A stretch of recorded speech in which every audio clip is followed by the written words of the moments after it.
I'll do another one.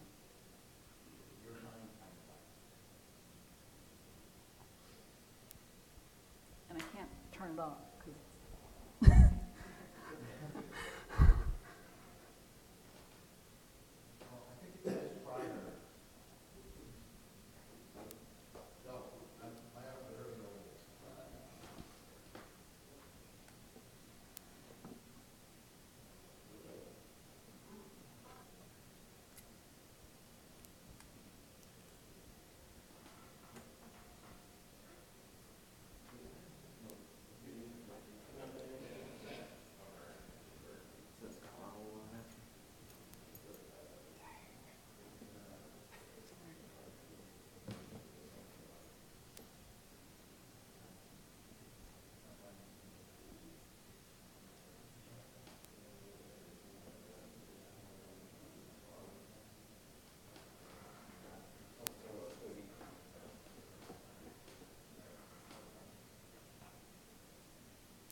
sure. And you can just say go.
Sure.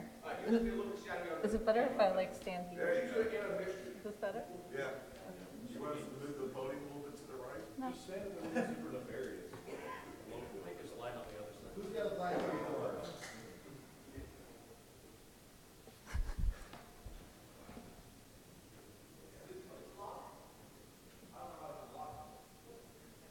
Whenever you're ready.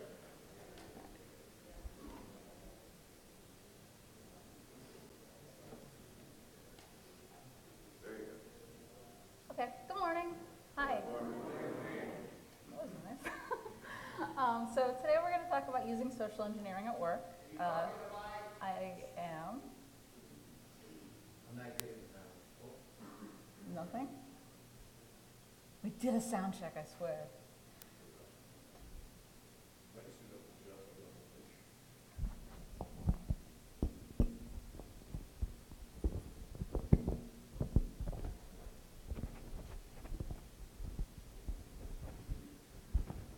How's that?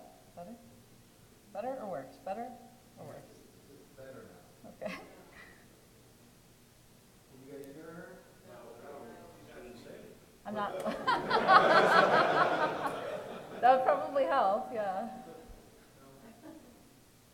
I don't.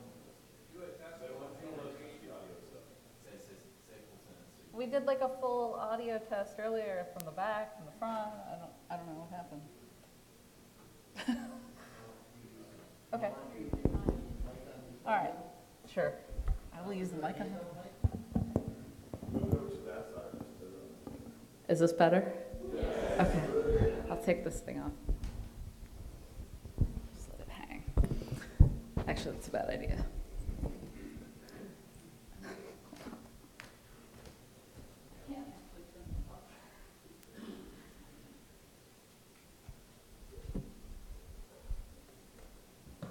Okay. Actual good morning. Yay! Okay, so today we're going to talk about using positive influence at work to get stuff done. This is a little bit geared toward introverts, at least at the beginning, but I get more into technical ways to work with people and engineer choices and things like that later. So this was me for most of my adult life. I would take the stairs instead of the elevator because I didn't want to make small talk with people. It was super awkward. I didn't know what to say. I was terrified of it. And it was only like one flight of stairs. It was like the shortest elevator ride anywhere. So if I've been hacking myself for a couple years, trying to get better at peopling.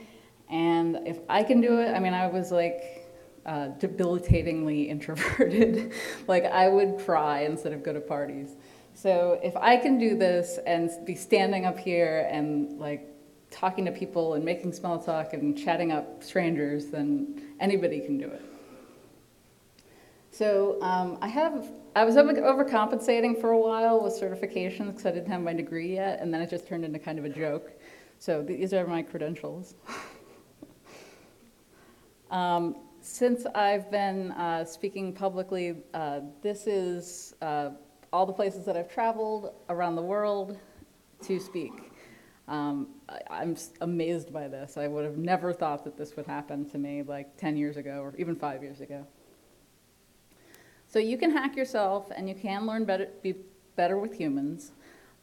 Even if you are comfortable making small talk and chatting with people and things like that, you can get better at it, and you can learn how to get things via social engineering and social engineering tactics. But like anything, you do have to practice it. It is something that if it doesn't come naturally, just like learning a coding language or anything else, you do have to practice it, learn it, get better at it. You're not going to be perfect on the first day. So a running theme of at least the Wellness Village and some other talks is imposter syndrome. Once you realize that basically everybody has some level of imposter syndrome, not even necessarily in this industry, but especially in this industry, and especially at work, then you will start to feel better about your own imposter syndrome. When you start to realize that the people that are speaking on stage have imposter syndrome, just like you, we're just pretending it doesn't exist. We're pretending that voice inside of our head doesn't exist that's saying like, why am I here? Why did they pick me? I have no idea. So people are also super scary. They have their own egos and their wants and their needs, and they bring things to the table that confuse us and are different from what we are trying to do. It seems like we have nothing in common with the lady who like makes her own dolls out of like knitting or something. Like we may have nothing in common with these people, but we can learn how to connect with them, even though we seemingly have nothing in common. So a lot of us have social phobias, social anxieties, and small talk feels kind of icky. We don't like networking. It's kind of gross. So we can get over that. Many of us have innate challenges dealing with other humans, being on the spectrum, being poorly socialized. The same thing that makes us good at what we do is also a little bit of a hindrance sometimes when it comes to socializing. So if we can fix that a little bit, we can get more things done. We can get things done easily at work. We can build relationships and get anything we want, basically. So one of the problems with hacking yourself and learning anything new is that uncertainty is actually painful. The same region in our brain that tells us that we're feeling pain is the region that's activated when we feel uncertainty. So it manifests the same way as physical pain. So a lot of people are not good with uncertainty. People like stability. People don't like change. It really sucks. But we realize that other people at work don't like this either. Other people do not like change, as we may have seen throughout your career. So office politics are also awful. They are the unwritten rules that somebody gets something, somebody doesn't get something. The crew that goes to lunch together always seems to have all the cool projects to work on. The people that have relationships and just make a phone call can get something done a lot quicker than somebody who sends an email and has to introduce themselves and things like that. When we don't engage in politics, it makes us less productive, makes us less effective, and we are more likely to quit, statistically. So we should play the game. It's actually fun and rewarding, and we need to participate in some of these politics if we want to be effective. So every group has politics, whether it's a bake sale or a boardroom. Every group of more than 2 or 3 people has politics, because people bring their own, like we talked about, people bring their own egos and wants and needs to the table, their aspirations and agendas, and we're always going to be compromising on something. Is it going to be chocolate cupcakes or vanilla cupcakes? Is it going to be Cisco or Juniper? So bad politics are the politics that we don't like. We don't like them because it's nasty. It's people being in it just for themselves. And we can tell that from a mile away. Unfortunately, a lot of offices have politics that are closer to this than good politics. People are sneaky. People are trying to get things under the radar. People are trying to try to climb the ladder, and they're stepping on everybody on the way up. So good politics, on the other hand, we're advancing our own interests, and we're also serving a higher purpose. We are trying to make the business better. We are not neglecting other people's feelings and needs and wants. We're giving recognition to people instead of throwing them under the bus because we want them to look bad so that we can look good. It's making sure everybody involved in something looks good because that makes us all look good. Weirdly enough, good politics you may like be bad-mouthing the people who play bad politics. So it's kind of strange that works. we can't be a successful island, especially in the industries that we work in. A lot of us want to sit in our basements and just do what we do, but that hurts our careers. That hurts our teams. It doesn't help our organization as much, just being a worker bee. So we have this increasingly collaborative structure at work where teams are getting things done.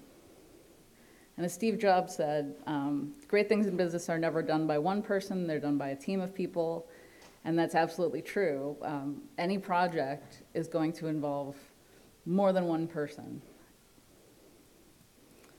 So influence can help you elicit changes and get things done.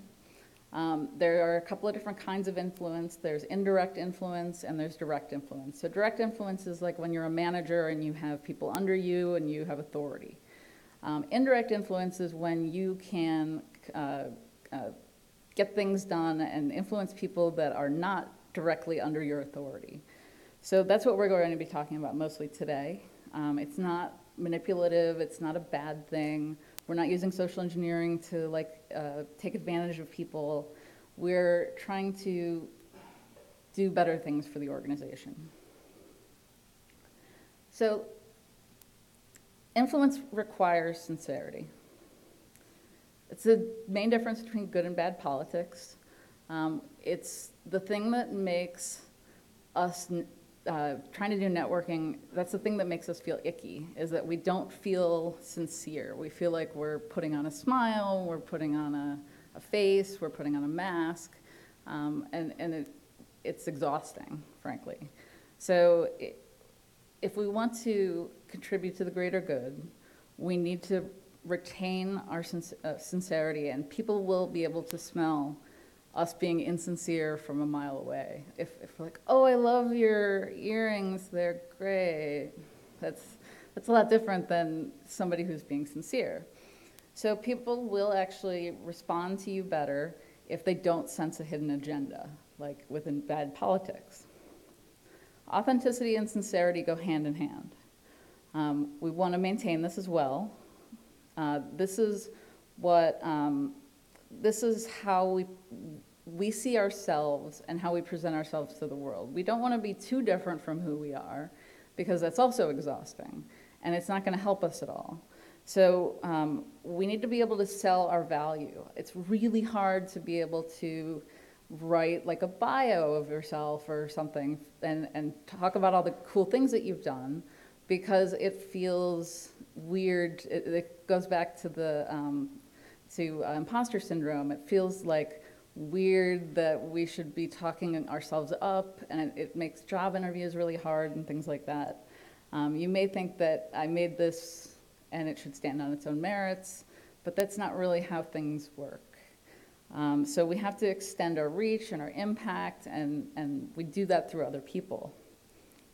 And it does get easier to talk about yourself, and I've learned this through many job interviews that I've been going through, and through speaking and submitting CFPs and things like that. Selling your value gets a lot easier when you've done it many times, because you have like sort of an elevator pitch or whatever.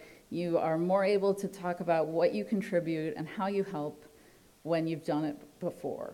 The first few times can feel kind of difficult and icky. So asking for help is also really uncomfortable.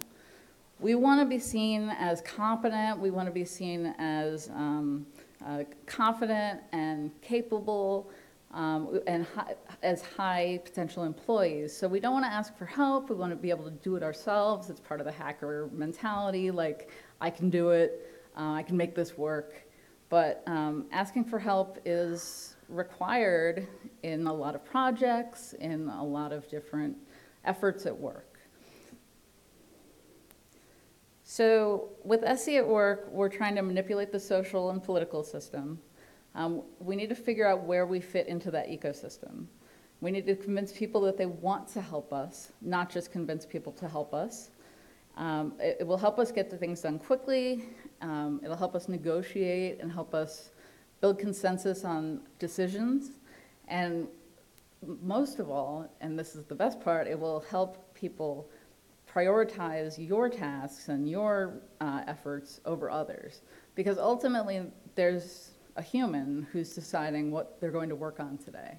Are they going to work on the request from somebody they don't know, or are they going to work on the request from the person that they know is their friend, or know is doing the right thing for the company, or whatever the myriad of reasons is? So when you start to enter office politics, when you start to interact with people more, it does take courage. It's trying something new, it's trying something difficult. It's a lot more embarrassing if you fail, in theory, because it's not like your code didn't compile.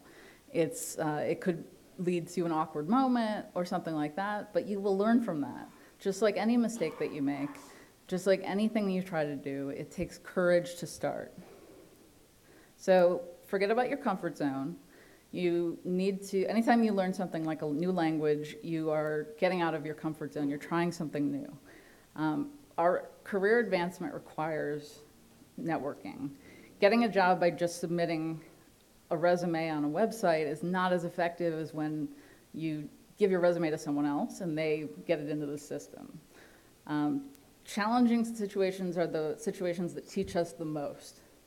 Whenever we are tried, and our mettle is tried, we learn more. We're always changing, so it shouldn't be too hard, and we can, just like any change, we can ease into it. We don't have to make a ton of changes at once, and we grow as people by doing things that we wouldn't normally do. So this is a good thing. People may hear your words, but they feel your attitude. This is why social engineering is so important. And this is why authenticity is important.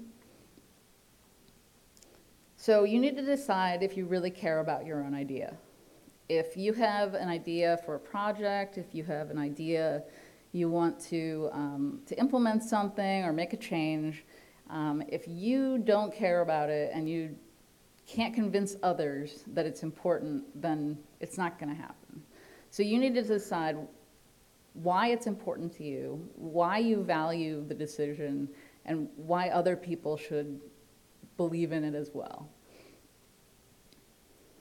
When we have zero political skills, it undermines people like us, intelligent, honest, hardworking people. So we need to be able to play politics without losing ourselves. We want to stay authentic, we want to stay sincere. So we're going to do just like we would do with any kind of attack, and I hate to say this, but it is very much like an attack. So we're going to try to understand what's going on at work. We're going to implement some different tactics to try to make things happen. So recon and then infiltrate.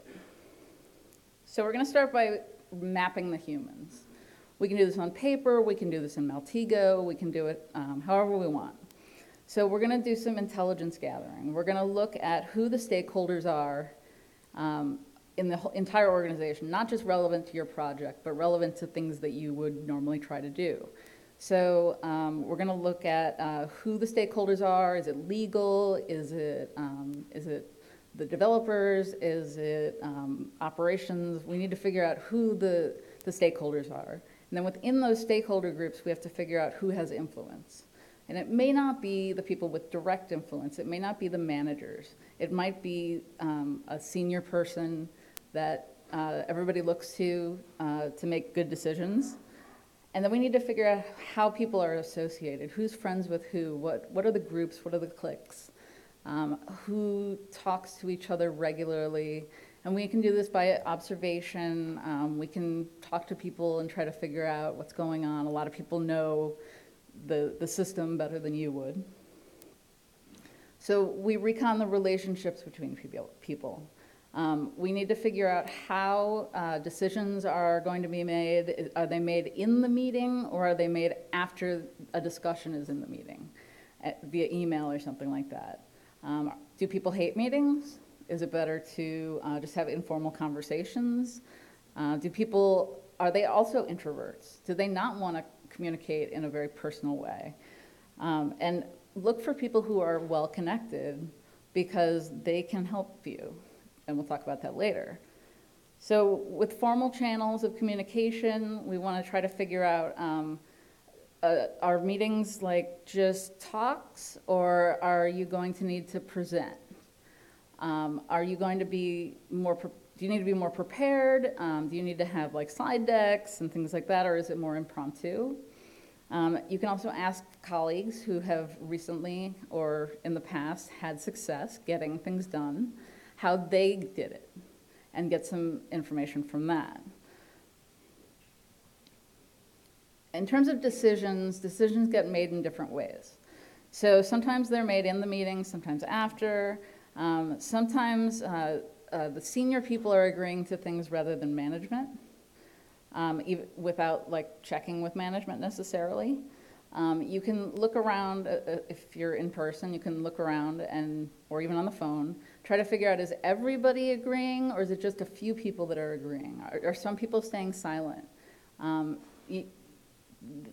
Talk to them afterwards and try to figure out, did they agree and that's why they were silent, or were they silent because they disagreed but they didn't want to because it wasn't the popular opinion? So also in in-person meetings, people might physically look to someone when a decision needs to be made. That person is an influencer. If people turn their bodies or ask, well, what do you think, to somebody, that person is important. That person is an influencer. So once we know who's in the organization, who the stakeholders are, we know who is making decisions, who's informal, we want to start to think about how we're implementing the change that we want to make. So in any change, there's going to be kind of a winner and a loser, and there's people that are going to have to do more work. There's going to be people that have to contribute more resources, and there's people that are going to have a better day. So try to figure out who's going to have more work, who's going to be on the kind of bearing the brunt of the change, because that's going to be important later to try to help them ease into the change. So there's going to be advocates, there's going to be blockers. Try to think ahead of time about who those people are going to be. And again, you can make a visual map to help you with any of this. Once you have that, that's when we're going to need to infiltrate. We're going to have to start building relationships. And so we want to secure allies before we need them. That's really important. So one way you can do this is to team up with somebody who's really well networked. People that are well networked are not necessarily really deeply technical. They require people who are technical to carry out their big picture visions. They tend to adopt introverts. It's kind of funny. So if you can try to find somebody that's really well networked and hang out with them, and you can actually learn from them, but you can also use their network. When we talk about body language, this is something that we need to work on as a community. It's true, we have to admit this. 80% of what we understand in a conversation is the body, not the words. So if your body language doesn't convey confidence, if you're walking around and you're hunched over and you're asking for something, you're like, I really need help with this project. Or if you have your arms crossed and you seem really defensive or you seem really closed off to the world, people are going to react to that. They're going to see that. So we stand up straight, we keep they seem like simple things, but we project confidence by standing correctly, sitting correctly, and pitching our voice a little bit lower, because when we get really excited, sometimes our voices go up like this, and if we get really nervous and things like that, pitch the voice down a little bit. When we talk about mirroring other people, you may hear about this where people, somebody puts their head on their hand like this, and then the person across from them might do something similar, maybe with the other hand. If somebody has their hands crossed in front of them, somebody might put their arms in a similar way. So this happens naturally when we have rapport.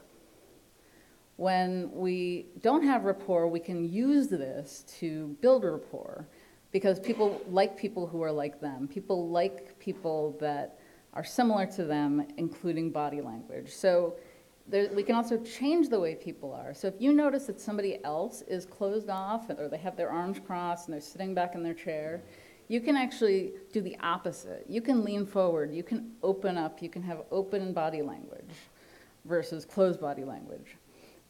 So if they are like a feelings person, you can talk about feelings. If they're a thinker, they'll use words like I think. If they're a feeler person, they'll be like, I feel like this is not going to work. There's different personality types, so when we use words that appeal to those personality types, that's really helpful.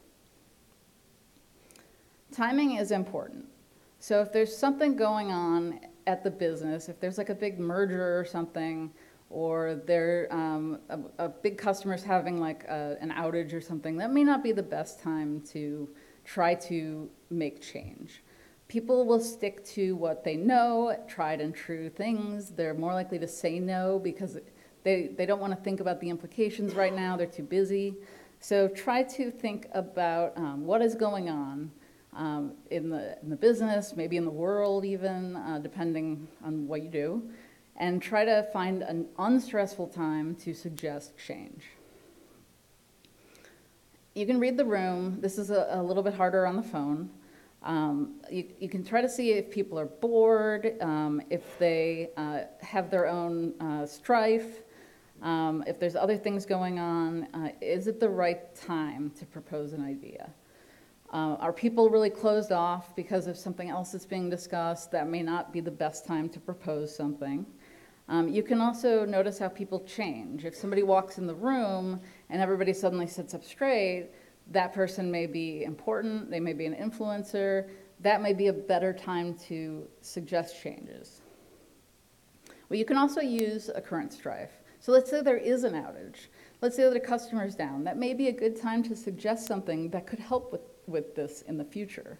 So you can by being aware of what's going on, you can either use it to your advantage, or you can step back and wait until it's a better time. So empathy is so important in what we do. It does need to be authentic when we empathize with people. It helps us solve problems. When people will notice that we understand them and care about them. So a couple of ways that we can do that. Something I do all the time is practice gratitude.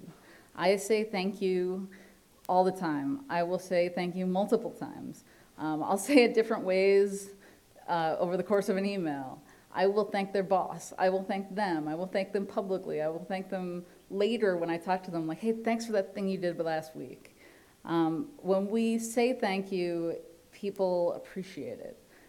People want to feel like they matter.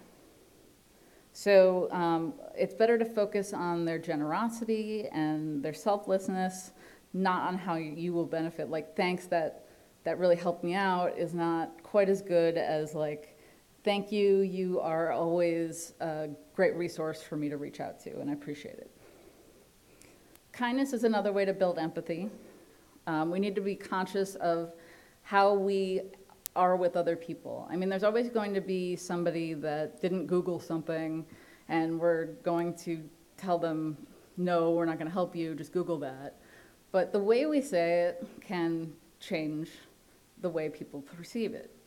So respecting people, being civil, and more than anything, holding the other people on your team accountable for kindness is critical, because if people perceive your team as being kind of mean or rough or whatever, then they are not going to want to work with you because you're on the team. So making sure that everybody is being nice and helpful as much as possible, and not being rude to people or just saying flat out no without giving reasons or explaining things. It will help everybody when everybody is being nicer. So people want to be effective. It's a basic human motivation.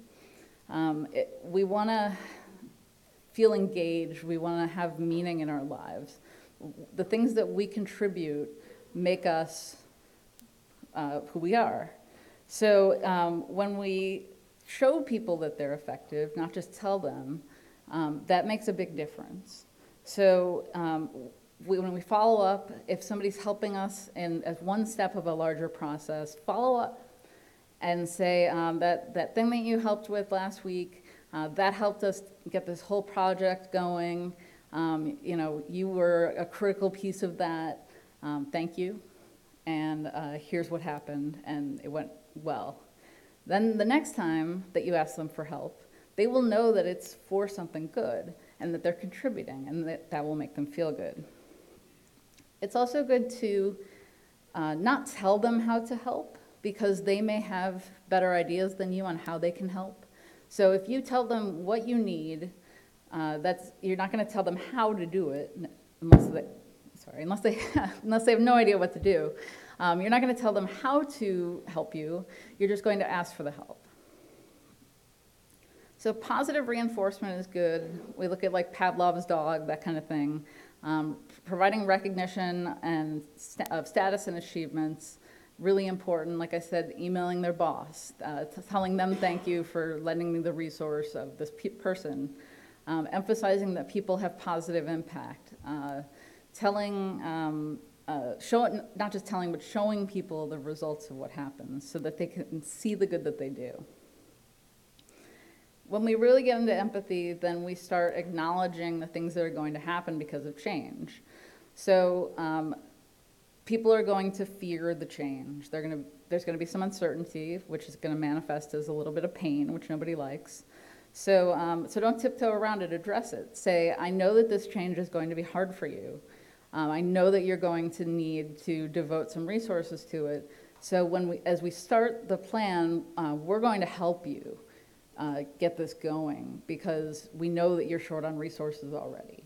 So acknowledge that what's going on. Try to make their understanding of how it will happen so a little bit smoother, so that they can absorb and accept the change, knowing that they'll have help. They're not just going to be like, here's something for you to do, here's some more work.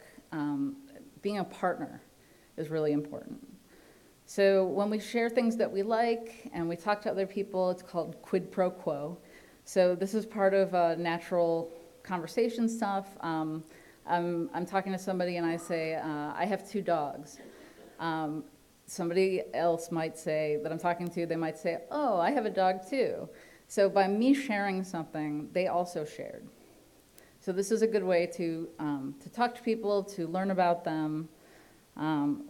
If we do find out something like somebody has a dog, we want to add that to our little diagram. We want to say, here's Susie, and she has this kind of dog, and his name is whatever, so that we can ask them about it later. It shows that we're listening. It shows that we care, and they will respond to that. If you make a mistake, say you're sorry. It's hard. I know some people that cannot apologize. It's just, they like physically cannot apologize for things. They're never wrong. So they will not say they're sorry. So by humbling yourself and suppressing your ego, you are going to show people that you are honest, you admitted that you made a mistake, you're sorry, it's not going to happen again, things like that. It makes you vulnerable, and that endears people to you. It makes people relate to you. If you are perfect and you never make mistakes, you're harder to relate to. So having shared experiences, this is one of the reasons that companies do those like weird outings and stuff, but you can make that happen at work. Let's say that there is an outage and everybody's working on it and you order pizza. That's a lot better than everybody's in their cubes working on it separately.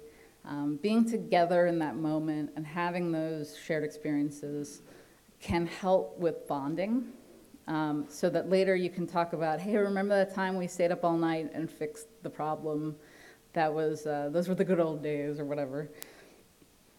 So we can only influence people, we can't change other people. We can change ourselves, though. So with choice architecture, this is a little bit more advanced.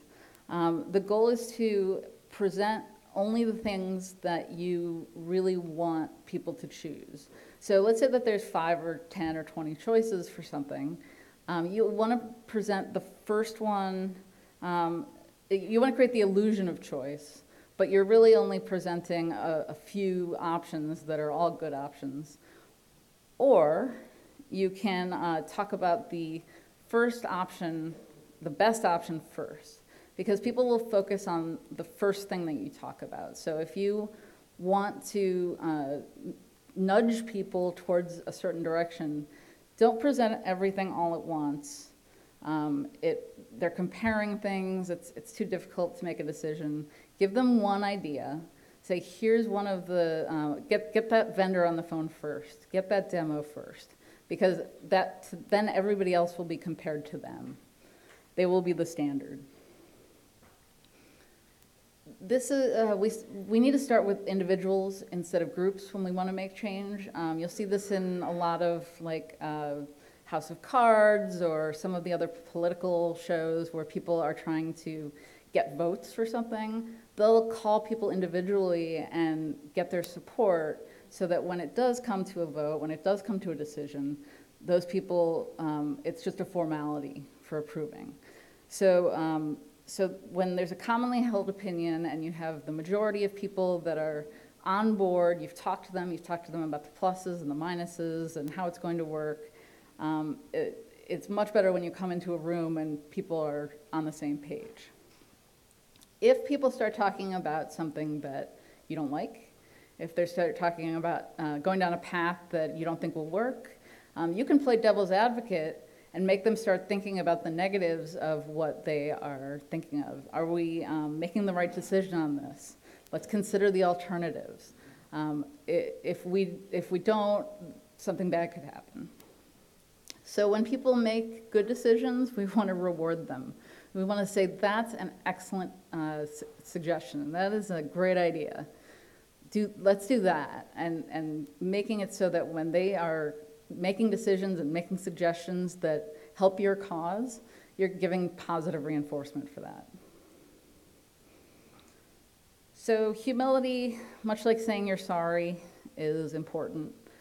We can't always be the people that are unapproachable and always right and the best of, I mean, we may be the best at what we do, but we don't have to act that way. So when we network,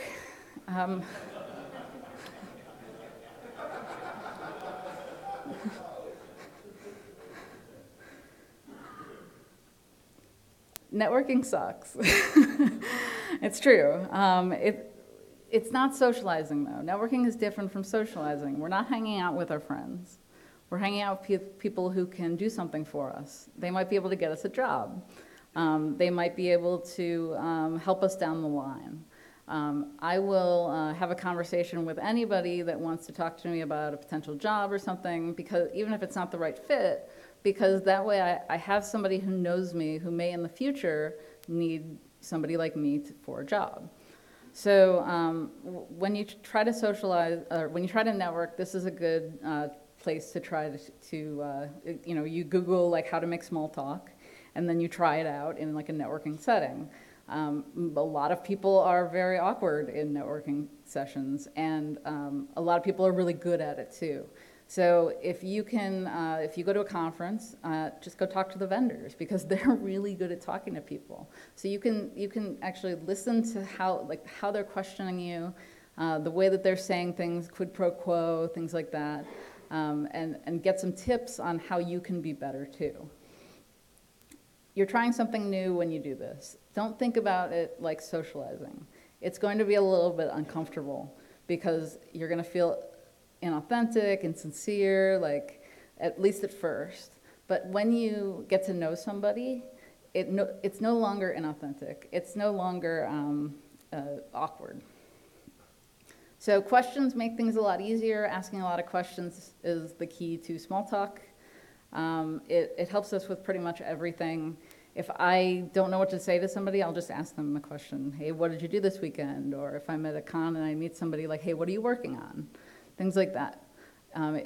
Especially if it's an open-ended question, that's a lot better than something where they just say no, and then there's an awkward silence.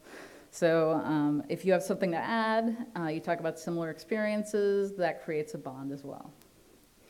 So listening actively is important.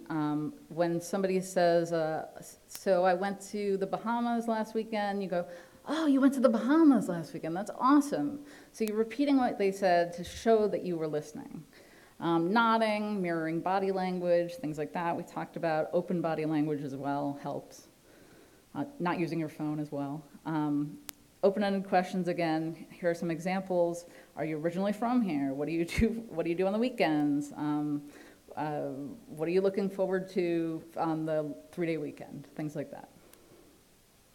So when we ask for help, we want to shift the idea to the benefits of helping, how good they're going to feel when they help, how impactful they're going to be. So they should feel in charge or in control of their decision, feel like they have a choice in whether they're going to help you or not. And by having a relationship before you need something, it really primes them for helping you. So if you go into it and you're introducing yourself, it's already too late. You should already have some sort of rapport with people that you're going to be asking for things throughout your career. So don't suggest that somebody is instructing them to help. So you can use the authority principle of social engineering, like my boss really needs me to get this done. That's not as effective as saying, my manager said that you were the best at this, and to involve you because they knew that you would be a huge help. So may I ask you a favor? Makes people feel trapped. There's some different questioning lines that you can go through. If you minimize your need, that's really, really bad. If you're like, I hate to ask you this, or this is just a little thing, because then nobody's going to want to help you. Being too vulnerable can actually backfire too. It can make people not respect you. So don't ask for help when you don't really need it. It's like the Google it first. And it's also a fine line between being completely helpless and asking for help.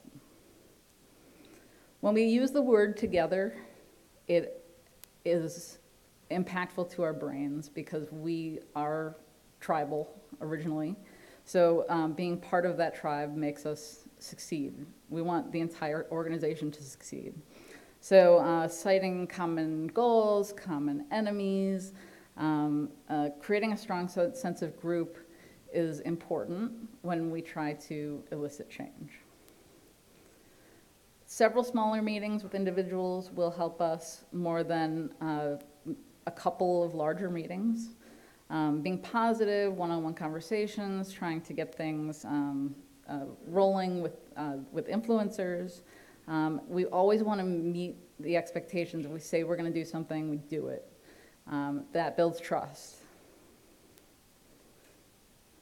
So we have to build these relationships. If we don't, we're going to be less effective.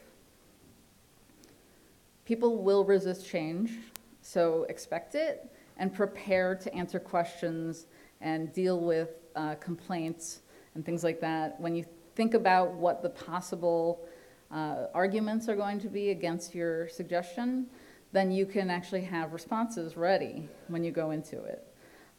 You want to give people, with change, you want to let it kind of trickle in. You want it to like slowly build change. We're not saying like we're going to change everything about the network tomorrow. Like that doesn't work. So we plant the seed of an idea and then we ease people into it. We talked about how some people will be winners and losers. We can try to build like a prototype of something if people don't think it will work. So we can get mass support, and we will be able to get others to follow, because that's how social proof works. If everybody says that 2 + 2 is 4, then the other person's probably going to say the same thing. Be prepared to state your case. Be prepared to deal with arguments. Show respect and empathy when people are disagreeing, because they need to understand that you are on their side. When you get nervous, don't over-explain. Just state your case. State the argument to their argument. Don't attack back. Try to stay positive. What is stopping you from saying yes is a really powerful phrase. Car dealers use it all the time, but you can use it to figure out what people are thinking about how, about what you're suggesting. So if there are arguments, you can address them then rather than let it fester and you don't know about it. Some people just won't care. So changing yourself is the only option. You can escalate up and over and use the management chain. I've also used FOMO to try to get people on projects and things like that. If they feel like they're going to be left out of some big successful project, they will want to participate. So we need to be sincere and honest, building trust, trying not to lose it, cultivating relationships, not being afraid to take risks sometimes, admitting our mistakes, letting others win sometimes. We don't always have to be the winner. Valuing people, setting aside our egos, asking for advice, and looking outward, trying new things, interacting with people, attempting to do things differently than you normally do. Remote work does make this a lot harder. What I usually do is show up a few minutes early for like a phone call or phone bridge and just make some small talk. If you run a team, talk about some personal stuff before the meeting starts or after. And if I'm like chatting with somebody, I will continue to talk to them after they've helped me. I'll be like, so I haven't talked to you in a while, how are things going over there? It's just a simple thing, it's just a simple way to keep conversations going. You can reach out just to touch base, you don't always have to ask for something. In fact, that's probably better. Having a more fun environment where you're like sharing GIFs and emojis and things like that can also help. So bringing it all together, we have to acknowledge that politics exist and that we have to participate in them. We can fake it till we make it. A lot of us are pretty good at that. We manage the network of influencers that we've discovered and can use to our advantage. We build influence before we need it, not after, or not when. And socializing and networking and all these things, it sets us up for good things in the future. It's not just necessarily with making change, but also in our careers and our lives. Authenticity makes networking not completely awful when we maintain who we are. And then we can craft outcomes with things like choice architecture and nudging. So some books that have helped me, this is on my blog at architectsecurity.org, and I will tweet it out after. So that's my thing. Thank you.